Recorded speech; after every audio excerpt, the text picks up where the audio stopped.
Assalamualaikum warahmatullahi wabarakatuh. Salam sejahtera untuk siswa kelas 6 SDN 008 Samarinda Seberang.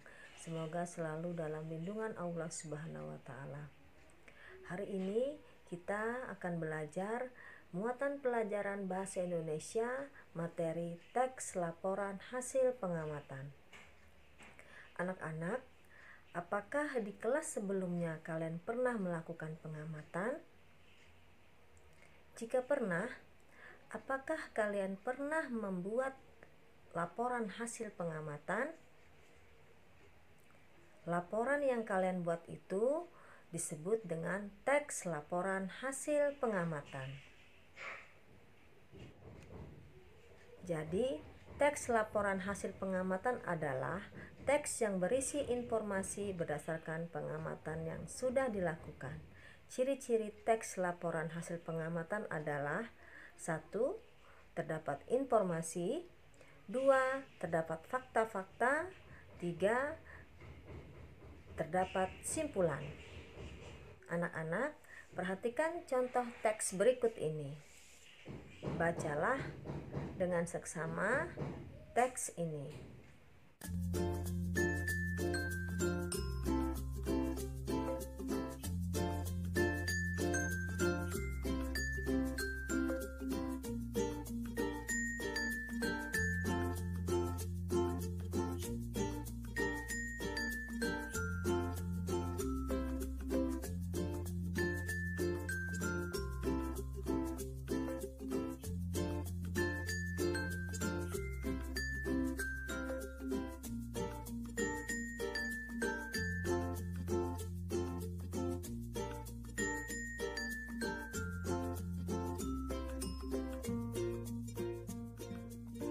Informasi apa saja yang kalian peroleh setelah membaca teks ini? Ya, benar. Informasi yang diperoleh diantaranya adalah bahwa setelah biji jagung ditanam, 3 hari kemudian bakal calon tanaman jagung akan mulai tumbuh. Dan tanaman jagung akan dipanen setelah 3 bulan kemudian. Ya. Itulah diantaranya informasi yang terdapat di teks ini. Apakah kalian menemukan fakta-fakta dari teks ini? Ya, fakta dari teks ini adalah buah jagung berbentuk seperti tongkol. Kemudian, dan bunga jagung memiliki helai-helai rambut halus pada bagian ujungnya. Informasi dan fakta yang terdapat pada teks ini ditulis setelah melakukan pengamatan. Itulah sebabnya teks ini disebut dengan teks laporan hasil pengamatan.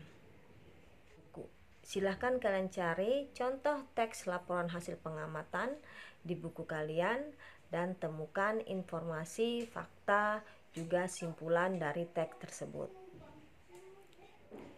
Dalam teks laporan hasil pengamatan terdapat ide pokok.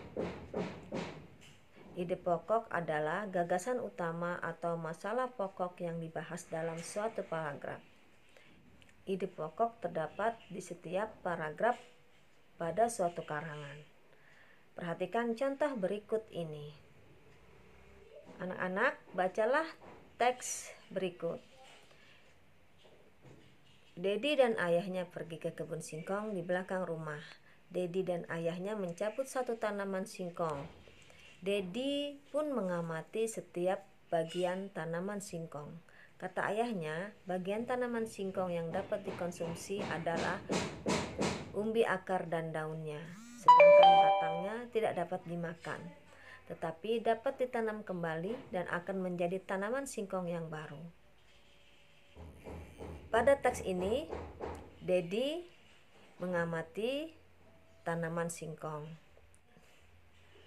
Setelah Dedi melakukan pengamatan dan menuliskan laporannya itu disebut dengan teks laporan hasil pengamatan. Anak-anak, dapatkah kalian menentukan ide pokok dari paragraf ini? Jawaban kalian tepat.